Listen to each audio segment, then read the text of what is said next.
السلام عليكم. مرحبا بكم معنا في هذه الغوطة المعرفية الجديدة. وعليكم السلام. اليوم غادي نغوصوا في واحد الموضوع أساسي ومهم بزاف في النظام القانوني المغربي: العقوبات البديلة للسجن. العقوبات البديلة. قرينا شي وثائق شرحت توجه جديد بعمق، وغادي نحاولوا مجموعين نفهموا يعني شنو هي بالضبط هذه البدائل، كيفاش دخلت القانون ديالنا، الأهمية ديالها، وأكيد شنو هي العراقيل اللي كتواجهها. يلا نبداو. يلا، بالفعل هذا الموضوع زعما ماشي غير شي تعديل قانوني وصافي، لا، هو في الحقيقة تغيير في الفلسفة كل هذه العدالة الجنائية عندنا في المغرب. تغيير في الفلسفة كيفاش؟ يعني بدينا كنتخلاو شوية على ديك الفكرة ديال أن الحبس هو الحل الوحيد، وبدينا كنقلبوا على طرق أخرى، طرق اللي تقدر تكون عندها فعالية كبر في شي حالات معينة. فهمتك. إذا باش نبسطوا الأمور للجميع نبداو من الأساس. شنو هي هذه العقوبات البديلة؟ يلا بغينا نعطيو تعريف بسيط. هي ببساطة إجراءات أو تدابير كتحكم بها المحكمة على شي شخص عوض ما يدخل للحبس، خصوصاً في الجرائم اللي كما كنقولوا ماشي خطيرة بزاف. بحال الخدمة للمصلحة العامة ولا المراقبة القضائية، هادشي اللي كاين في القانون الجديد. تماماً. الفكرة الأولى اللي كانت موراها فاش يلاه بدات كتبان كانت واقعية بزاف، كانت هي نخفو شوية من ديك المشكلة الكبيرة اللي عندنا ديال الاكتظاظ في الحباسات. بصح هذه مشكلة معروفة. أيه، هذا الهدف المباشر مهم ديال تخفيف الاكتظاظ، ولكن كاين أهداف أخرى اللي هي أعمق واللي عندها بعد استراتيجي أكبر من وراء هذه البدائل. بحالاش مثلا؟ كنهضروا هنا على محاولة حقيقية لإعادة التأهيل ديال الشخص المحكوم عليه، يعني نعطيو فرصة حقيقية باش يصلح راسو ويرجع للمجتمع ديالو. وفي نفس الوقت كنحميو المجتمع ولكن بطريقة مختلفة. بالضبط، ماشي بالعزل التام ديال الحبس. وما نساوش واحد الجانب مهم بزاف، هو الجانب الاقتصادي، حيت التكلفة ديال الشخص واحد في الحبس راها زعما طالعة بزاف على الميزانية ديال الدولة. أكيد. الفرق الكبير مع العقوبات العادية هو أن التركيز كيتبدل، ما كنبقاوش مركزين غير على الردع والعقوبة القاصحة اللي للأسف تقدر توصل بنادم أنه يرجع للجريمة مرة أخرى. يعني كيتزاد المشكل. كيتزاد المشكل. هنا مع البدائل كنركزوا أكثر على نعزوا الإحساس بالمسؤولية عند داك الشخص، ونصلحوا داك الخلل اللي خلاه يدير ديك الجريمة في الأصل. هاد النقطة ديال تغيير الفلسفة فعلا أساسية، وهاد البدائل كيف ما قلتي ماشي غير أفكار في الهواء، راه ولات جزء من القانون المغربي دابا. أيوة، داكشي اللي كاين. كيف ما كيبان في التعديلات الأخيرة على القانون الجنائي، زادوا فصول جديدة كتأطر هاد العقوبات. كنشوفوا هنا كأنه يشير لوثيقة مثلا الفصول من 35 واحد حتى ل 35 12، ياك هادو كيعطيو التعريف والأنواع والشروط ديال التطبيق. تماماً. وهذا الشيء زعما مهم، حيث كيعني أن القاضي ما بقاش مقيد غير بالحبس أو الغرامة كيف العادة. بالضبط. هاد التعديلات الجديدة بحال القانون رقم 43.22 اللي داز مؤخراً عطات للقاضي واحد السلطة تقديرية واسعة أكثر، يعني يقدر يختار هو. مسؤولية كبيرة في التطبيق. باش هاد الشيء ينجح في أرض الواقع خاص تكون استراتيجيات واضحة كيفاش يتنفذ هاد الشيء، وخاص متابعة ومراقبة تكون فعالة باش نضمنوا أن دوك الناس اللي تحكم عليهم بهاد البدائل كيلتزموا بها. يعني المتابعة ضرورية. ضرورية. وملي كنشوفوا الصورة الكبيرة كنلقاو أن المغرب بهاد الخطوات راه غادي في نفس التوجه العالمي اللي خداته أغلب الدول المتقدمة، وهو كما نقولوا أنسنة العقوبة ونقلبوا على الفعالية ديالها أكثر من القسوة ديالها. مزيان. باش نزيدوا نفهموا أكثر، شنو هي الأنواع الرئيسية ديال هاد العقوبات اللي كينص عليها القانون؟ نهبروا عليهم شوية. واخا كاين أولاً يمكن هي اللي مشهورة أكثر، العمل لأجل المنفعة العامة. هادي كنسمعوا بيها بزاف. يلا شفناها هنا يشير مجددا، هي أن الشخص المحكوم عليه كيدير شي خدمة للمجتمع، خدمة فيها فايدة للناس ولكن بلا ما يتخلص عليها لواحد المدة معينة كيحدرها القاضي. بالصح. مثلا ينقي شي جردين أو يعاون في شي جمعية أو يدير شي أعمال صيانة خفيفة في شي مؤسسة عمومية. هذه آلية مهمة بزاف، حيث ماشي غير عقوبة، هي كتخلي بنادم يحس براسو أنه كيعوض المجتمع على داك الضرر اللي دار، وفي نفس الوقت يقدر يتعلم شي صنعة أو على الأقل يحافظ على شي روتين ديال الخدمة. كيرد الاعتبار للمجتمع بشكل عملي. تماماً، بشكل عملي وملموس. النوع الثاني هو المراقبة القضائية. شنو هي هذه؟ المراقبة القضائية هنا الشخص ما كنحبسوهش، ولكن في نفس الوقت ماشي كنخليوه حر يدير ما بغا، لا، كيكون تحت المراقبة لواحد المدة وكتكون عليه شروط خاصو يحترمها. بحالاش هاد الشروط؟ مثلا القاضي يقدر يفرض عليه ما يخرجش من المدينة فين ساكن، أو خاصو يمشي يسيني مرة في الكوميساريا ولا في المحكمة، أو يقدر يمنعه يتلاقى مع شي ناس معينين، مثلا الضحية أو شركاء في الجريمة. التعريف القانوني ديالها كيوضح أن الهدف هو نتأكدوا من الالتزام ديالو ونمنعوه ما يعاودش. يعني مراقبة باش نتأكدوا من حسن السلوك ديالو، ولكن هو برا الحبس. بالضبط، في واحد الإطار ديال الحرية اللي ماشي مطلقة، مقيدة، كتعطيه فرصة يبين واش قادر يعيش في المجتمع بلا ما يدير مشاكل، ولكن عين القانون عليه. والنوع الثالث اللي يمكن هو اللي فيه العمق الأكبر من ناحية التأهيل هو برامج التأهيل، ياك؟ أيوة، هذه ماشي عقوبة بالمعنى الكلاسيكي ديال الكلمة، هي بالأحرى التزام. التزام باش؟ التزام أنه يتبع واحد البرنامج معين، يقدر يكون برنامج تعليمي، يلا كان مثلا مقاريش، يقدر يكون تكوين مهني باش يتعلم شي حرفة، يقدر يكون متابعة نفسية أو علاج، خصوصا إذا كانت القضية فيها إدمان على شي حاجة. يعني هنا كنمشيو للأسباب. تماما، كيمشيو نيشان الأسباب اللي حليات داك الشخص يدير ديك الجريمة. هاد البرامج هي زعما القلب ديال الفلسفة ديال العقوبات البديلة في بزاف ديال الحالات. كيفاش؟ حيت هنا فين كنقدروا نعالجوا المشكل من الجذر. إلا كان السبب هو الجهل، الحل هو التعليم. إلا السبب هو الإدمان، الحل هو العلاج. إلا السبب هو شي مشكل نفسي أو سلوكي، خاص متابعة متخصصة. والنجاح ديال هاد البرامج هو اللي كيضمن لينا بشكل كبير أن داك الشخص ما غاديش يرجع للجريمة. ممتاز. دابا الصورة بدات كتوضح لينا على المفهوم والأنواع ديال هاد العقوبات البديلة، ولكن السؤال اللي كيطرح راسو دابا، علاش هاد المجهود كامل؟ علاش هاد البدائل مهمة وضرورية؟ شنو هي زعما الفوائد الملموسة اللي كنقدروا نجنيوها منها؟ الفوائد راها متعددة ومترابطة. أول فايدة، وهي كيف ما قلنا قبيلة كانت الدافع الأول، هي أنها كتساهم بواحد الشكل كبير في تخفيف الاكتضاد اللي كاين في الحباسات. وهذه راه مشكلة كبيرة عندنا في المغرب وفي العالم كامل. أكيد، مشكلة بنيوية، وهذا الاكتضاد راه عنده تأثير خايب بزاف على الظروف ديال العيشة لداخل، وحتى على إمكانية نديروا شي برامج ديال التأهيل داخل ديال الحبس نيت. بصح إلا كان الحبس عامر بزاف صعيب دير فيه شي إصلاح حقيقي.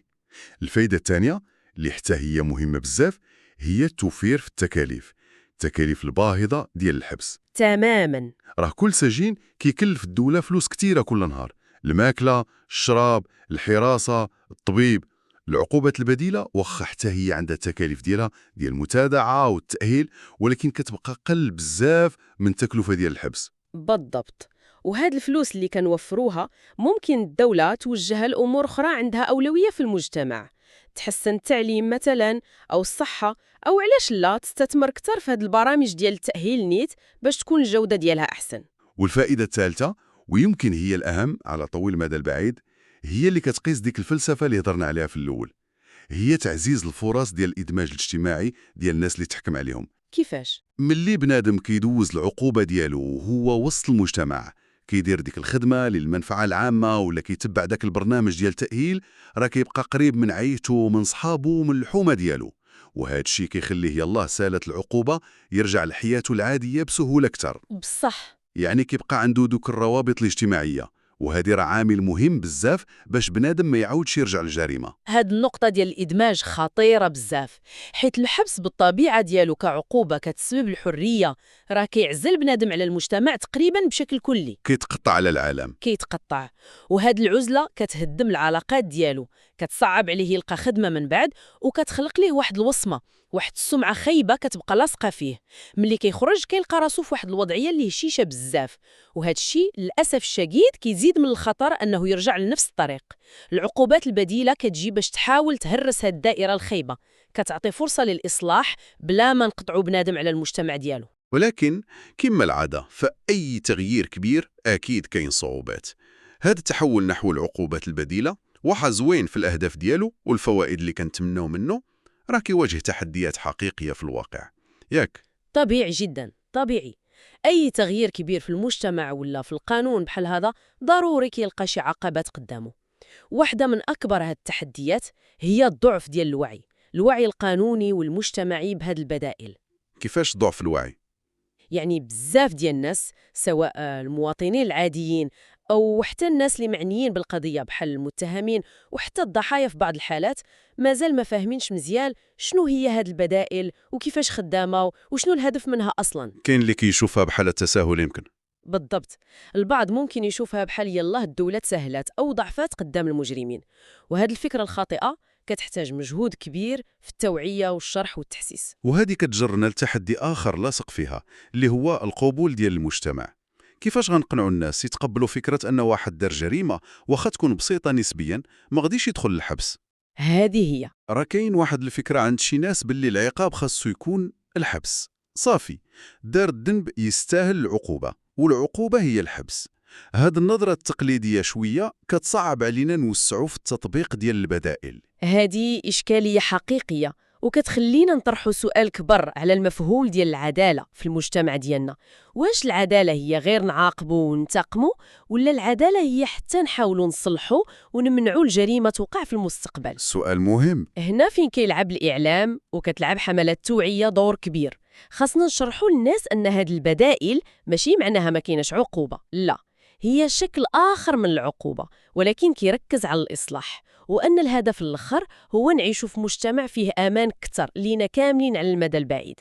ولكن كيبقى السؤال، كيفاش نوازنوا بين هذه الفكرة الجديدة ديال السياسة الجنائية وبين ذاك الإحساس العام اللي كاين في المجتمع اللي كيطالب بالصرامة؟ صعيب هذه الموازنة. والتحدي الثالث اللي هو عمل اكثر تكني بالدرجة الأولى هو الصعوبة ديال التنفيذ الفعال ديال برامج التأهيل. أيه. راه باش ديك الخدمة للمنفعة العامة تكون عندها شي معنى حقيقي، وباش دوك البرامج ديال التأهيل تعطي نتيجة، راه خاص متابعة مزيانة، وخاص الناس اللي غيتبعوا هالمؤطرين يكونوا مكونين، وخاص البلايص فين يدار هادشي البنيات التحتية، وخاص الفلوس. أكيد، الموارد. وهادشي ماشي ديما كيكون موجود بالقدر اللي خاصنا، خصوصا إلا كانت الإمكانيات ديال الدولة أو الجمعيات اللي خدامة في هادشي محدودة أصلا. هذا النقطة ديال التنفيذ هي كل شيء، هي المفتاح.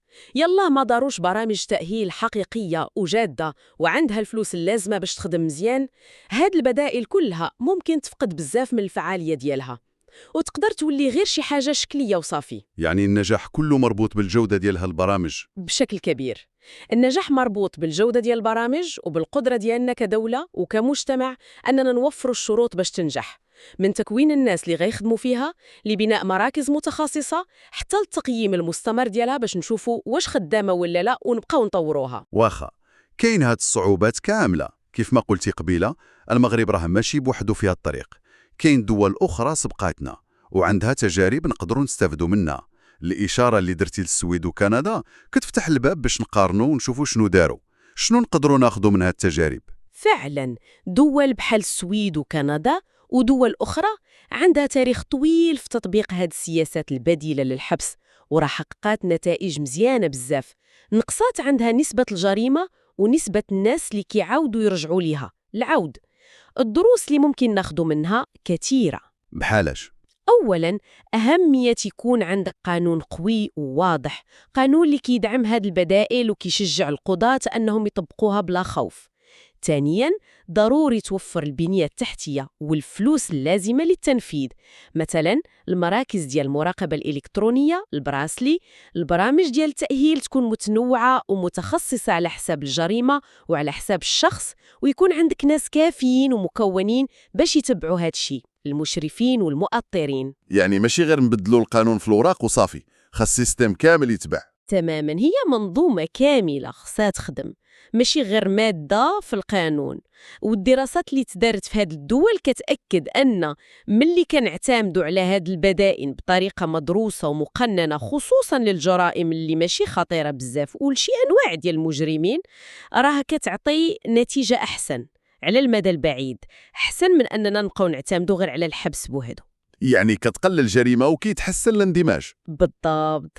طبعا ماشي الهدف هو نجيبوا التجربة ديال السويد ونحطوها هنا كيف ما هي، لا، ولكن ناخذوا منها المبادئ الأساسية ونطبقوها بالطريقة اللي تناسبنا حنا، تناسب المجتمع المغربي بالخصوصيات ديالو. إذن فاش كنشوفوا هذا الوضع كامل بالفوائد ديالو، بالتحديات اللي فيه، بالتجارب ديال برا، شنو بالك هي الخطوات اللي جاية؟ شنو خاص المغرب يدير باش ينجح هاد الورشة ديال العقوبات البديلة؟ المستقبل كيتطلب نخدموا على بزاف ديال الجبهات في نفس الوقت. أول حاجة هي نكملوا نطوروا القانون. واخا درنا خطوة مهمة بالقانون 34.22 راه مازال فين نزيدوا نحسنوا النصوص، نزيدوا نوضحوا المساطر ديال التطبيق، نضمنوا أن القوانين كلها متناسقة مع بعضياتها، ويمكن خاص حتى نصوص تنظيمية تخرج باش توضح بالضبط كيفاش غتطبق كل عقوبة بديلة. القانون خاصو يبقى ديما غادي مع تطور المجتمع. والحاجة الثانية باش نحلوا مشكل التنفيذ اللي هضرنا عليه هي نستثمروا في المراكز ديال التأهيل والدعم.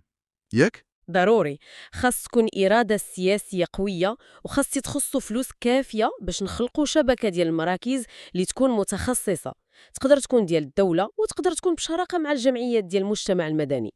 المهم تكون مراكز اللي قادرة تستقبل هاد الناس وتوفر لهم برامج ديال التأهيل نفسية واجتماعية وحتى مهنية، وتكون الجودة ديالها عالية. وهذه مرتبطة بالحاجة الثالثة اللي هي الوعي. تكون ديما خدامة وموجهة لكاع الناس، المواطنين، الإعلام، الجمعيات، وحتى الناس ديال القانون نفسهم، القضاة والمحامين. خاصنا نشرحوا مزيان علاش درنا هاد البدائل وشنو الفايدة منها، ونحيدوا دوك الأفكار الغالطة اللي كاينة عليها. راه النجاح ديال هاد الورش مسؤولية ديالنا كاملين، قضاء، حكومة، برلمان، مجتمع مدني وإعلام. إذن إلا بغينا نديروا خلاصة لهذا النقاش كله، شنو هي الفكرة الرئيسية اللي نقدروا نخرجوا بها؟ الخلاصة الأساسية زعما هي أن المغرب ملي تبنى هاد المنظومة ديال العقوبات البديلة راه دار خطوة في الاتجاه الصحيح، توجه اللي هو إيجابي وواعد بزاف. خطوة مهمة للتحديث. خطوة مهمة باش نحدثوا السياسة الجنائية ديالنا ونخليوها إنسانية أكثر وفعالة أكثر.